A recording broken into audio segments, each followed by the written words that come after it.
Just in the gym. Happened to bump into somebody you might know. We back. I got it. You know what time it is. You know what's coming. As you'll see, as you've just seen, I should really be saying, Tyson Fury released a clip of himself in the gym today with his trainer, Sugar Hill Steward. Should I say former trainer now that he's quote unquote retired, or just say trainer Sugar Hill Steward? He's hinting that there's something in the pipeline, and I know I'm smiling because I truthfully, hand on my heart, I don't know if there is, but I'm thinking there might be. I'm thinking we're hearing Anthony Joshua is getting back into training camp and that he will have a fight this year by hook or by crook.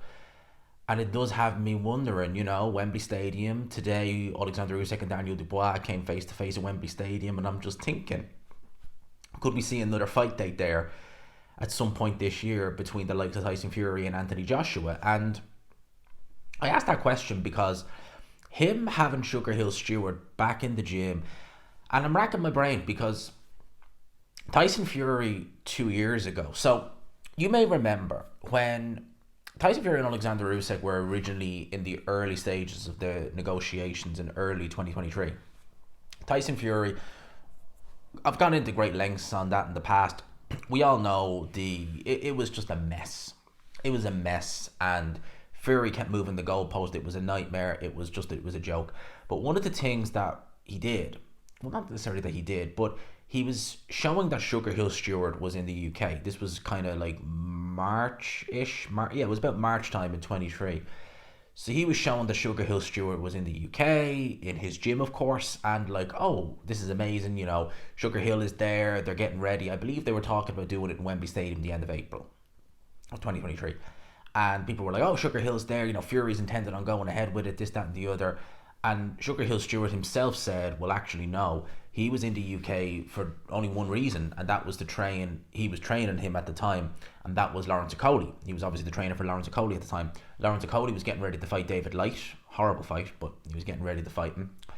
And he basically said, look, he had his plane ticket and all already booked. So although he was there posing with Tyson Fury, and I'm sure he did do some probably work with him, he'd no intention of sticking around because he knew there was no fight day planned. He knew he wasn't going into camp with Tyson Fury. So it was all that jazz. And, John Fury, being John Fury, oh yeah, I'll have words with him. Who's still in the team, Mr. Fury? Who's still in the team, John Fury? It's not you. It is Sugar Hill Steward. And much better choice having Sugar Hill Steward in your team than John Fury for the most part anyway. So it does have me kind of thinking, all right, what is the reason? If it's like the way he kind of talked about it, it did leave it a little bit open to interpretation, but it did kind of imply that he had something in the pipeline by way of a fight. And people, if he does, it has to be Anthony. You would imagine it would have to be Anthony Joshua, because in my head, I'm like, right, look at the fights we have up and coming. Lee Wood versus Kakache. I don't believe there's any fighters Sugar Hill trains.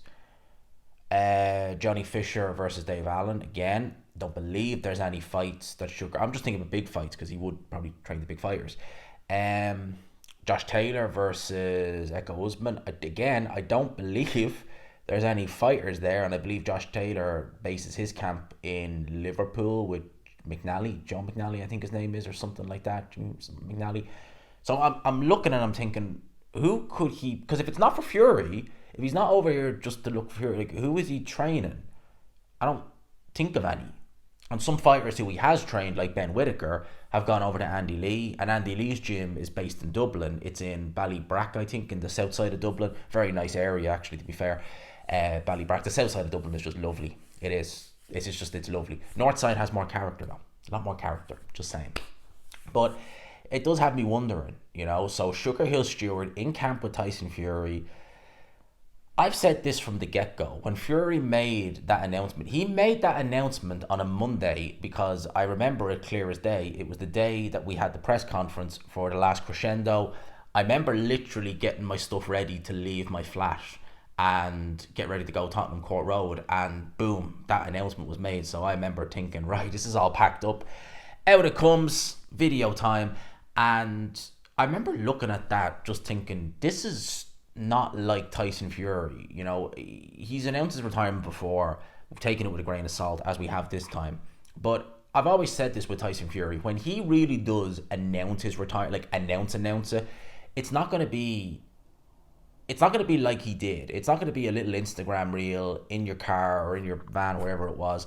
See ya, I'm retired. He will. This is a guy who did a press conference to tell people and made everyone come to Morecambe on 24 hours notice to tell everyone, this is why Usyk can't beat me.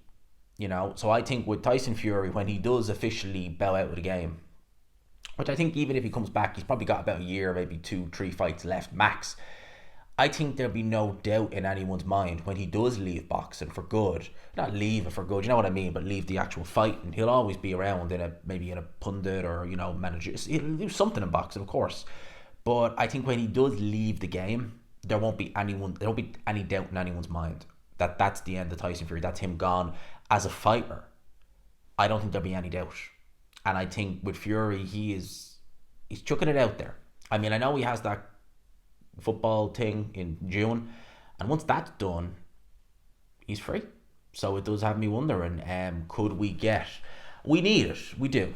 And I think with Anthony Joshua, with the way he's been speaking, yes, he wants to, I think at one stage he wanted 3-time heavyweight champion of the world, but I think now Fury is what he truthfully wants. I think that is truthfully what he wants, that Fury fight, to be able to say, because at the end of the day, you're not even going to be able to say you're the best fighter in the UK or the best UK heavyweight. That's Daniel Dubois. And if he beats Usyk, you certainly ain't going to be, there's nothing you can do you have to beat Daniel Dubois to say you're the best then. But I think that rivalry has been there pretty much since AJ turned pro. People forget, for people who weren't maybe watching boxing, Tyson Fury, even when he beat Klitschko, was not a particularly popular champion. He was seen as a bit of a, I don't want to say a joke, no, but he wasn't as endearing to the public as he would later go on to be. And a lot of people, and bear in mind, Joshua had only just won a British title at this point. A lot of people were, big in Joshua. Oh, he was on the cover of everything. He was the one doing the pay-per-views. It was all Joshua. And at the end of the day, Fury he took the throne from Vladimir Klitschko, someone no one else was able to do in 10 years. Try as hard as they did. David Haye couldn't do it, Povetkin couldn't do it, many couldn't do it. And Fury did it. And he never really got the love and respect. It was only really when he came back after the hiatus and he had the fights at Wilder, that's when he got the respect. And by then, well, in fairness, after the first fight, he got a lot of respect, got a love and respect from that. Then Joshua lost, and it seemed like that's when it tilted, and Fury became the one. But there'd always been that needle there, and I think with Fury, he put a schooling on Klitschko in their fight. It was boring, it wasn't fun to watch, but he still did it nonetheless. He did a better job than Anthony Joshua did, but Anthony Joshua stopped Klitschko. He went through hell to do it, but he did it. Whereas a lot of people remember that fight because it was a great fight, and they act like, the Joshua performance is better. It's like, well, Fury, I guess that would piss you off if you're Tyson Fury, being like, what the hell, I did all. So there's always been that needle there between them in terms of supremacy, and I think it would be a travesty if we didn't get it. I know now it's not what it once was. I mean, if it was for Undisputed, it would have been amazing. But it's still a fight that would generate bags of money, and the public would still eat that fight up. They would go back for seconds. They would eat that fight up. So Tyson Fury, watch the space. We could be not long away from something. And again, I've no insight. I don't know. I truthfully don't know.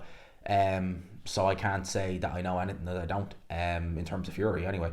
So let me know your thoughts in the comment section below. Hope you enjoyed the video, people. Smash the like button if you could. Hit subscribe, of course, as always, if you haven't already. And until next time, peace.